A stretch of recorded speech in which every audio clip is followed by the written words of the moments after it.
So we're back with part 2 of the Bronco rebuild, and as you can see, I'm about ready to get some paint on it.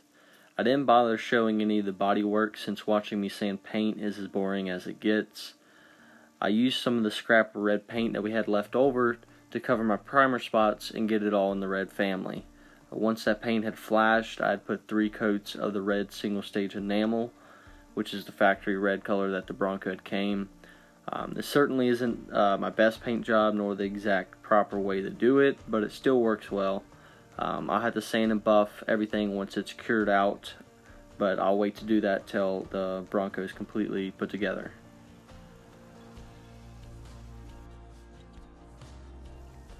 Here it is a couple days later. I've got the taillights and the tailgate trim installed. Most of the tailgate is built other than the glass and the weather stripping.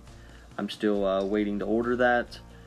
I've started getting the front ready to put together, such as the headlight doors and the grill. I've already checked all my lights.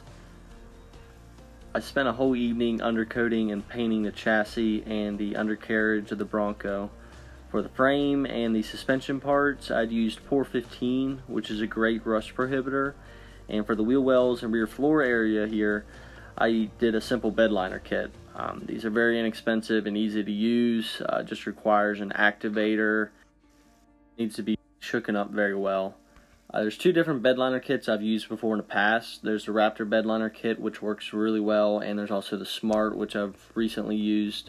Both of them are fairly inexpensive, and I've had pretty good success with them.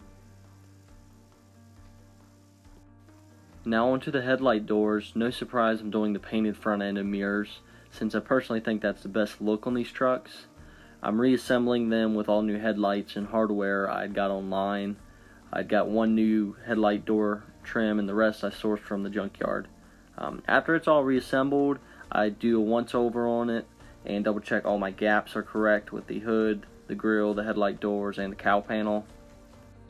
Since I had replaced the right hand side fender, you especially want to make sure that the gaps on left and right are the same.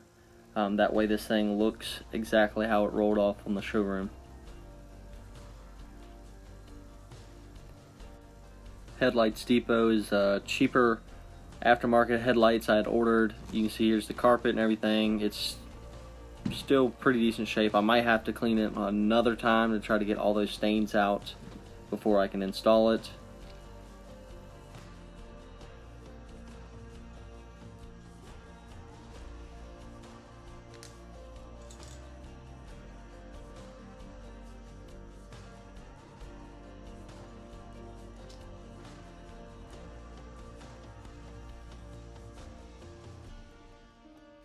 Here I'm repainting the trim satin black. This being a sport model Bronco, it came with the blacked out door handles and windshield trim, similar to the Lightning trucks.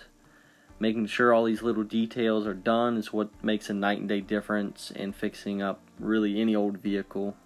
A lot of this stuff is somewhat time consuming or tedious, but these are all the little things that have to be done in order to make a proper restoration of a vehicle.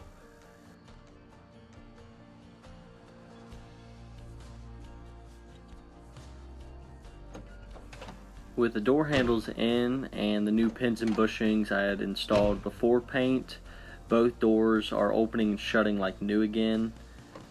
I'm going to have to reseal the door panels with the water shield that goes behind the door panel, and also new weather stripping to go around the windows. And after that, I will have to start with the interior of the Bronco.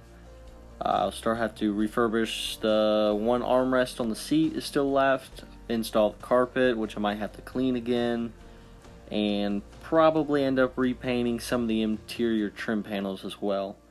I still have to get a matching door panel for the driver's door, and you can see here the headliner needs to be redone also. It's in horrible shape.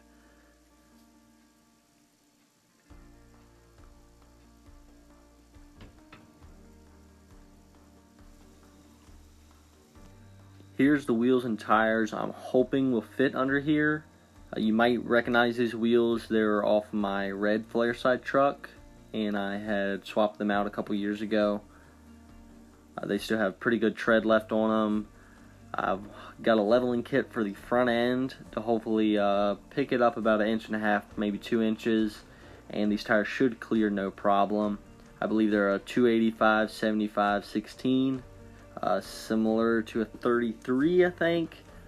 So I shouldn't have any issues with that, but that's all for this one. Thanks for watching.